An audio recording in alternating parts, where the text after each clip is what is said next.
Très chers internautes, bienvenue dans notre nouveau numéro des séjours le 24 juin 2025 où nous allons décortiquer l'actualité politique. Eh bien, je suis très heureux de savoir que vous êtes très nombreux en train de nous suivre. Nous allons partager l'actualité politique avec des thématiques de grandes envergures parce qu'il y a tellement d'informations que nous allons partager. Mais vous devez savoir quelque chose. Qu'est-ce qui se passe à Bukavu? Joseph Kabila est arrivé à Bukavu. Nous allons vous expliquer qu'est-ce qui se passe à Bukavu, qu'est-ce que Joseph Kabila a amené là-bas. Et tout au long de cette émission, à la fin de l'émission, je vais vous donner des éléments probants qui vous montrent exactement c'est quoi le plan au niveau de Bukavu. Nous allons en parler. Mais, très chers internautes, mesdames et messieurs, laissez-moi quand même partager avec vous l'actualité politique en République du Congo, mais aussi au niveau de la région des Grands Lacs. Alors, sans tarder, je vais vous énumérer quand même les points que nous allons développer aujourd'hui. Ça pourra nous aider à comprendre des informations ça et là qui se passent dans notre pays, mais aussi dans la région, comme je viens de le dire. Et à la fin, on va finir par cette grande question que nous nous posons. Qu'est-ce qui se passe à Bukavu avec l'arrivée de Joseph Kabila? Et voilà, il y a des informations. Restez scotchés, branchez jusqu'à la fin. Vous allez découvrir des informations et puis nous allons comprendre qu'effectivement que les choses bougent, les choses changent. Et ça change tellement que il y a des choses que nous allons découvrir aujourd'hui. Sans tarder, je vais énumérer les différents points que nous allons aborder aujourd'hui. Le premier point que nous allons aborder, on va parler du corridor de Lobito. Vous avez suivi tout ce que il y a eu le sommet des chefs d'État euh, qui s'est tenu au niveau de Luanda en Angola, sommet États-Unis d'Amérique, Afrique, où il y a eu quand même plusieurs chefs d'État qui sont arrivés, au total 6 si je ne m'abuse, et plusieurs chefs du gouvernement ont répondu présent. Et le président de la République a développé au niveau des panels ces dossiers des corridors de Lobito. Nous allons en parler, vous allez comprendre les détails de ces corridors de Lobito, puisque vous devez savoir que ces corridors de Lobito, c'est un projet que les Américains veulent à tout prix que ça se réalise. Et cela est soutenu par les Européens, l'Union européenne, d'autant plus que la Chine a pris de la place en Afrique et que l'Amérique et les Européens sont tellement en retard, il faut que les États-Unis rattrapent ces retards-là. Et du coup, le corridor de Lobito, c'est vraiment le couloir qui va permettre, couloir rail, qui va permettre l'acheminement des minéraux et des cobalt et d'autres qui va passer au niveau de la Zambie, République du Congo, Angola et Lobito, sur le port d'acheminement pour l'exportation. Et donc, ça va se passer comme ça. On va en parler, et analyser pour que vous puissiez comprendre en quoi cela consiste exactement, qu'est-ce que cela va nous apporter comme impact, comment ça se prépare, quel est le plan mis en place. Nous allons détailler et vous allez découvrir. Restez vraiment branchés jusqu'à la fin. Et à la fin, le dernier point, je pense que nous allons parler des Bukavu. Vous allez comprendre l'arrivée de Joseph Kabila là-bas, qu'est-ce qui s'est passé, qu'est-ce qui s'est manigance, qu'est-ce qui se prépare et c'est quoi exactement, vous allez comprendre. Un autre point que nous allons aborder, comme vous le savez tous, que Martin Fayulu continue de recevoir des acteurs politiques pour son initiative du camp de la patrie. On va voir qu'est-ce que cela aura comme impact et nous allons tous analyser et comprendre. Un autre point également, c'est la marche de soutien au deal États-Unis et RDC en gestation, initié par le secrétaire permanent de l'Union sacrée, le professeur Mbata. Et la correspondance a été déjà adressée au niveau du gouverneur de la ville. Et donc, l'objectif, c'est que de manifester pour démontrer le soutien total à la concrétisation de ces deals-là, et cela va amener aux organisateurs d'aller déposer le mémo au niveau de l'ambassade des États-Unis en République démocratique du Congo à Kinshasa. Et un autre point encore très important que nous allons aborder, la sortie imminente du gouvernement annoncée pour bientôt. Que devons-nous attendre de cela?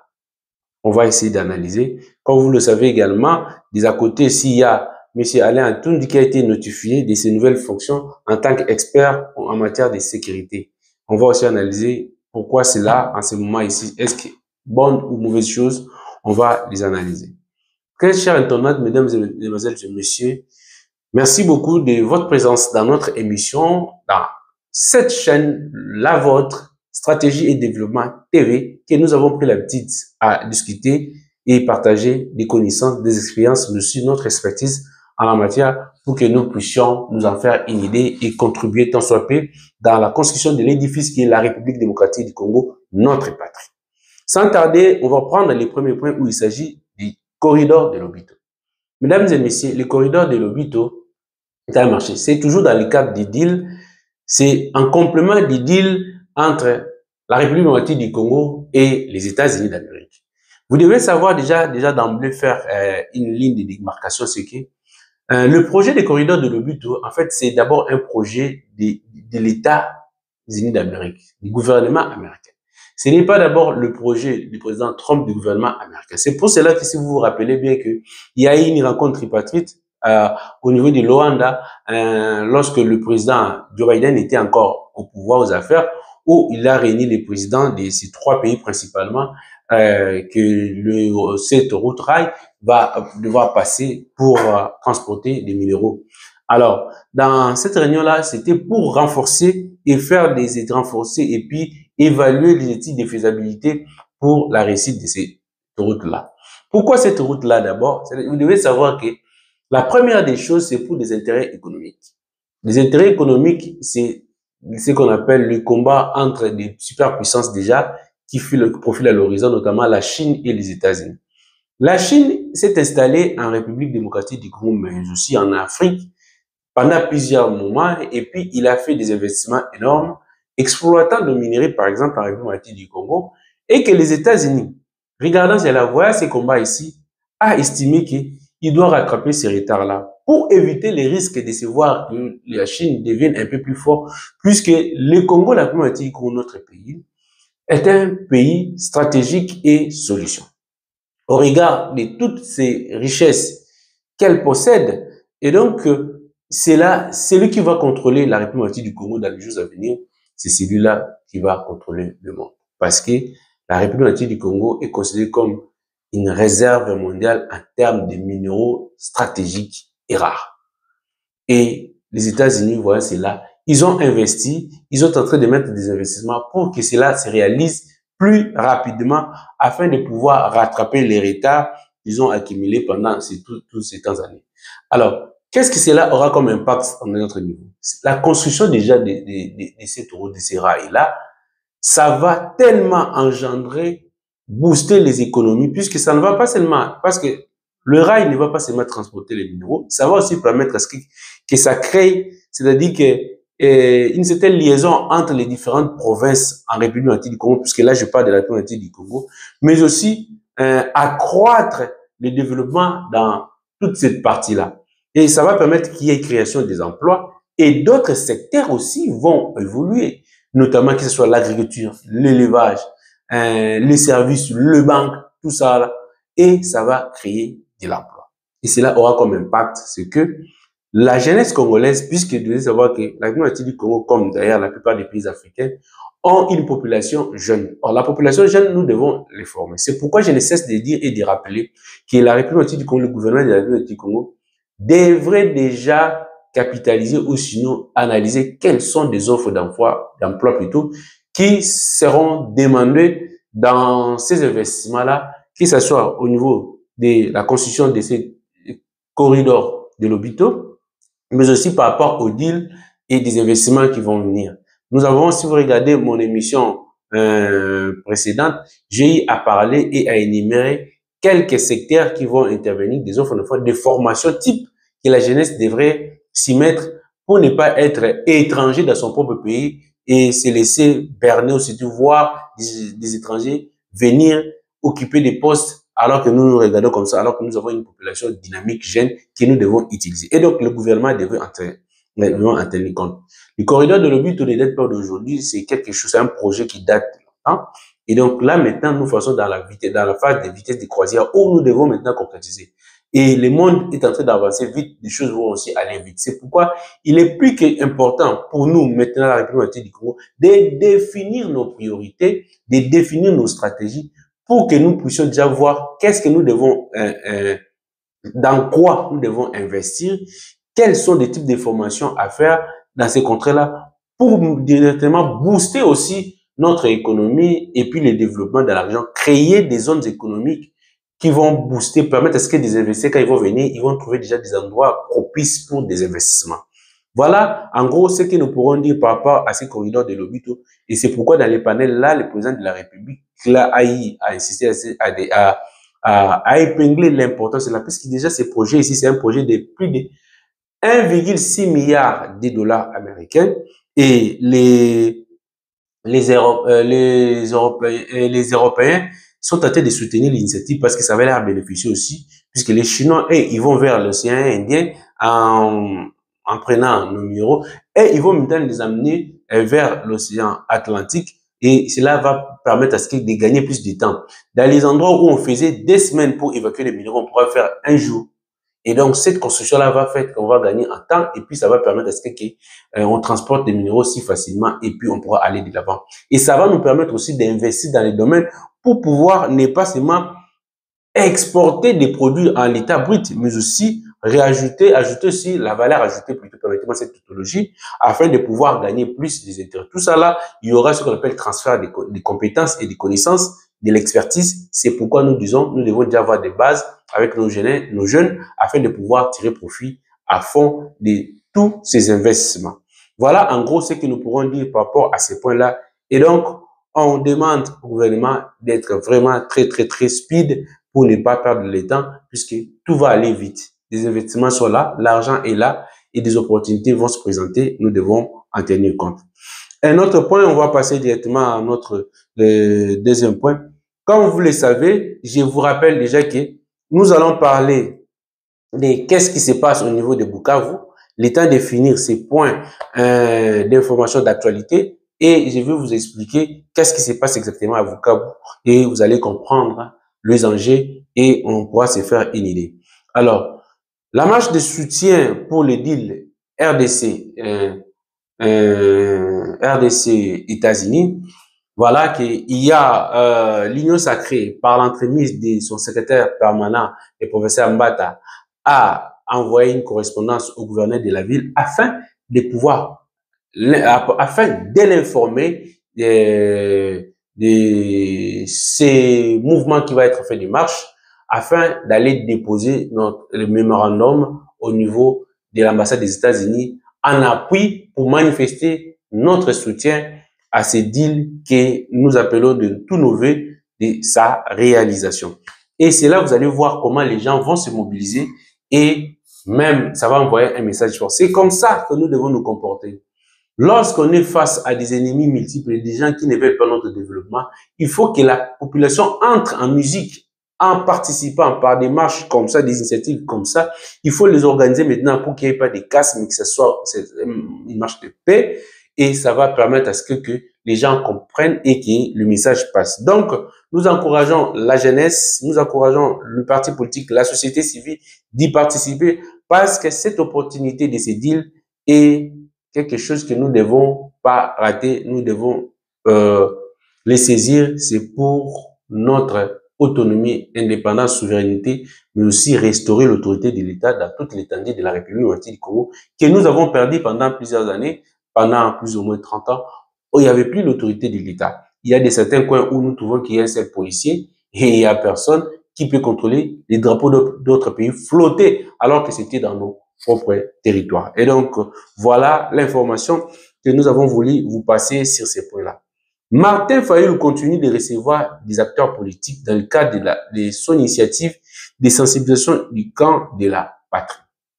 Cette belle initiative que nous saluons tous, et c'est très important, mais ce que nous allons demander à Martin Fayulu, c'est de savoir que, déjà, de jouer franc jeu et de ne pas discriminer dans sa réception les gens qui veulent rejoindre camp de la patrie, afin de barrer la route aux ennemis de la République qui veulent notre balkanisation, notre disparition, qui veulent que nous soyons toujours des sous-hommes occupés par des gens qui ne veulent pas voir la communauté se développer dans toute sa superficie. Parce que nous sommes une force unie. Et donc, cette unité qui passe aussi par cette initiative du camp de la patrie, et nous la soutenons. Il a réussi beaucoup de gens. Il continue à l'exercer. Le 24 aussi, il a réussi encore des gens. Et donc, nous avons vu des partis politiques qui viennent et qui participent. Ça, c'est une très bonne chose que nous encourageons également. Cela va permettre à ce que nous puissions voir maintenant qui sont contre la République du Congo. Puisque là, nous le savons tous que le conflit à l'Est, c'est une agression de nos ennemis. Puisque tous ces gens ici de mouvements rebelles, lorsqu'ils sont allés au niveau des Qatar, comme je vous avais dit que c'était une stratégie de Tshisekedi aussi d'accepter d'aller là-bas, parce que là, ce n'est pas ni notre ministre des Affaires étrangères qui va participer, mais ceux qui participent pour le compte du gouvernement, ce sont des services de renseignement, des gens outillés en matière, et ils vont aller discuter avec eux. Mais déjà, des réclamations qu'ils sont en train de donner, c'est inacceptable par aucun État au monde d'accepter de donner la gestion de la partie du pays à des soi-disant Congolais qui veulent le changement. Mais c'est qu'ils ne se battaient pas pour le changement, c'était pour leur ventre. Et donc, des choses sont en train de sortir très clairement.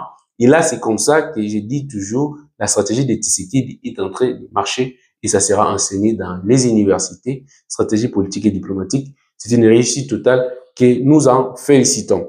Voilà ce que nous pourrons dire sur ces points-là. Un autre point aussi, c'est la sortie du gouvernement annoncée pour bientôt. Que devons-nous attendre? Ça, c'est un point important. Mes amis, avant d'aborder la question de Bukavu, j'aimerais insister sur ces points-ci. Nous avons fait plusieurs émissions là-dessus lorsque ça chauffait à l'Est et nous avons demandé à notre gouvernement, au président de la République, de pouvoir bien réfléchir dans cette histoire du gouvernement. Déjà, le gouvernement qui va sortir, nous, ce que nous demandons, on doit d'abord réduire le format du gouvernement. Ça sera un message fort auprès de nos dictateurs, de nos partenaires, du changement. Ça sera ainsi du changement, effectivement, que les gens sont en train de prendre conscience pour changer les choses. Ramener les ministères de la recherche scientifique au rang des premiers ministres, ça sera un ton fort que nous va donner et allouer des moyens nécessaires pour la recherche scientifique. Le président de la République et son gouvernement devraient utiliser les ressources humaines à notre possession, en l'occurrence les universités, pour que nous puissions élaborer des politiques publiques dans chaque secteur. C'est quoi des politiques publiques? Peut-être à chaque fois que j'en parle, d'autres personnes ne vont pas comprendre. Vous devez savoir que, par exemple, à titre illustratif, je vais vous donner, nous avons par exemple le ministère de la Santé. Nous devons élaborer la stratégie et notre politique, à la fois ce que nous acceptons comme traitement, les ouvertures que nous accordons pour que des investisseurs viennent dans ces domaines de la santé, la sécurité juridique que nous leur accordons pour préserver leurs investissements, des garanties bancaires que nous accordons, comment nous fonctionnons, comment nous nous organisons sur le plan de la santé, qu'est-ce que nous avons à notre disposition, qu'est-ce qui va attirer nos investisseurs, c'est ce qui découle d'une politique publique. Par exemple, dans le secteur de la santé, ça peut être dans le secteur des finances, dans le secteur de l'économie, dans le secteur de l'agronomie, de l'élevage, tout ça. Il faut qu'il y ait des politiques publiques élaborées. Puisque les politiques publiques, lorsqu'elles se sont élaborées, ça démontre clair que vous êtes organisé, vous savez où est-ce que vous voulez aller. Et donc, dans ce cadre-là, ça vous permet d'être considéré auprès des partenaires. Donc, on va vous trouver des sérieux. Mais lorsqu'il n'y a pas de politique publique, c'est des choses qui fonctionnent à la vaille-que-vaille. Et les politiques que nous avons, ce sont des politiques qui datent des années 60. Donc, ça ne sera pas une très bonne chose. Donc, dans le cadre du gouvernement, nous voulons que le président de la République réduise le format, ramener le ministère de la Recherche scientifique au rang des premiers ministres pour leur donner un ton fort, mais aussi allouer. Parce que nous, il y a souvent la contradiction. Vous allez voir, on dit par exemple, La recherche scientifique, priorité des priorités. Mais si vous regardez les budgets alloués à ces secteurs-là, vous allez voir 0,01%. Une contradiction avec la vision étalée sur écrit et des fonds alloués à ces secteurs-là. Donc, nous devons être conséquents avec nous-mêmes. Si nous voulons mettre des priorités, nous devons savoir que les priorités-là devaient être accompagnées avec des moyens nécessaires, y compris financiers. Donc, on ne doit pas rester dans des théories, mais on va passer dans l'acte. La force de la réussite réside dans l'action. C'est-à-dire que l'action, ça sera par rapport à notre planification que nous aurons eu à faire. Donc, il faut que nous fassions des efforts là-dessus. Ça va pouvoir nous aider énormément à avancer. Voilà, sur ces points-là, c'est que nous avons voulu partager avec vous. Maintenant, on va parler de ce qui se passe à Bukavu. Joseph Kabila, l'ancien président de la République, était à Goma. Voyant que au niveau de Goma, il a pu organiser des consultants et se voir que ça n'a pas donné un impact voulu exactement. Et la situation sur le plan régional, mais aussi à l'international, et surtout les deals avec les États-Unis et l'accord de paix, est en train de bouleverser des choses au point que même les Rwandais qui soutenaient l'ancien président de la République par l'entremise de la FCN23 qu'ils utilisent comme des marionnettes, sont en train de se poser la question si vraiment l'ancien président de la République est encore nécessaire pour jouer leur jeu. Puisque là, il n'a plus de poids politique parce qu'il ne se retrouve nulle part, parce qu'il y a plusieurs initiatives. Et les États-Unis sont fermes là-dessus. C'est-à-dire, ils ont reconnu des initiatives pour la paix dans la région. Déjà, le dossier du Qatar, le gouvernement congolais et le mouvement rebelle.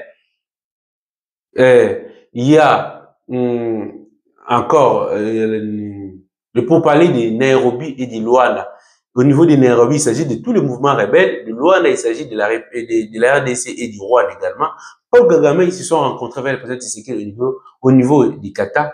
Et l'ancien président de la République Kabila ne s'y retrouve nulle part dans toutes ces initiatives-là. Et nous avons suivi son chargé de diplomatie, Kika Abin Karoubi, qui dit que, déjà, il dit que leurs aspirations sont les mêmes avec celles des rebelles, mais aussi il est allé aux États-Unis pour tenter de faire des lobbying, faire voir la réalité, alors qu'en réalité, c'était pas vrai. Et donc, c'était juste, ils sont tentés de manipuler les gens. Donc, la stratégie de l'ancien président de la République, Joseph Kabila, est en train d'échouer justement parce que ils n'ont pas tenu en compte des évolutions diplomatiques qui sont en jeu. Ils devraient peut-être se retrouver dans l'une des initiatives afin de pouvoir être consultés et se retrouver quelque part. Et là, voyons, c'est là qu'il est en difficulté. Il a tenté d'envoyer les gens de Sensa, comme vous le savez, au Lengankol, pour créer une liaison avec le président de la République. Mais je vous dis franchement, ça sera très difficile, voire impossible. Quelqu'un, pendant plusieurs années, vous accusant que c'était vous qui étiez le patron de l'AFC 1-23 et que vous refusiez de venir rencontrer le président Tshisekedi parce que vous avez voulu défier la République, on vous a enlevé des immunités et votre dossier est aux mains de la justice et chercher à établir des ponts au moment où Tshisekedi est en train d'avancer pour un partenariat historique, ça va être très difficile. Et voyant cette difficulté-là, puisque au niveau de Goma, l'ancien président de la République a tenté de rencontrer des notables de la société civile, des religieux et tous les autres pour essayer de faire passer son message et puis montrer à la face du monde que les institutions de ces côtés-là sont dans son camp. Et voyant que cela n'a pas abouti, il va maintenant au niveau de Bukavu pour tenter ce qu'on appelle la stratégie de la dernière chance. Et c'est déjà voir l'échec. Pourquoi? Justement, parce que là, si vous regardez bien, si vous vous rappelez, Madame Olive Lembe était déjà allée d'ici ce coin-là, préparer les terrains. Ils avaient déjà préparé les terrains. Les stratégies seraient maintenant de faire quoi? Parce qu'ils ont tellement financé des moyens afin de mobiliser la population. Il faut maintenant montrer à la face du monde que l'ancien président de la République est populaire et que la population est derrière lui. Qu'est-ce qu'il faudra faire? Aller à Bukavu, là où ils avaient déjà commencé leur plan, de motiver la jeunesse et des notables de là-bas pour maintenant faire une visibilité populaire. Essayer d'organiser la population qu'ils ont tellement investi, donné des moyens pour réussir.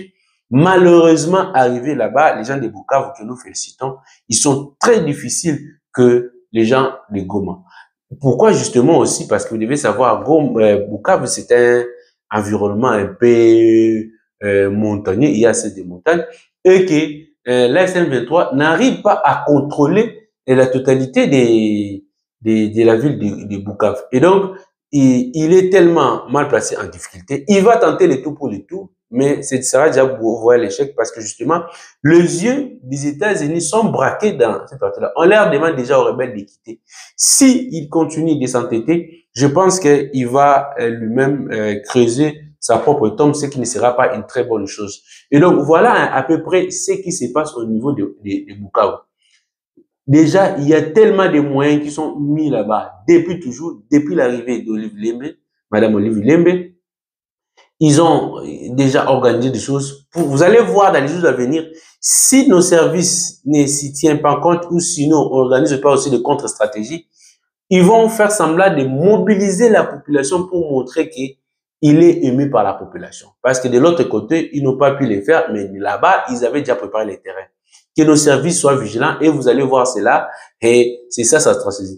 Donc, sa dernière chance de tenter de se retrouver quelque part. Alors que le temps lui a été donné, malheureusement, il n'a pas saisi ça au bon moment, ça sera très difficile.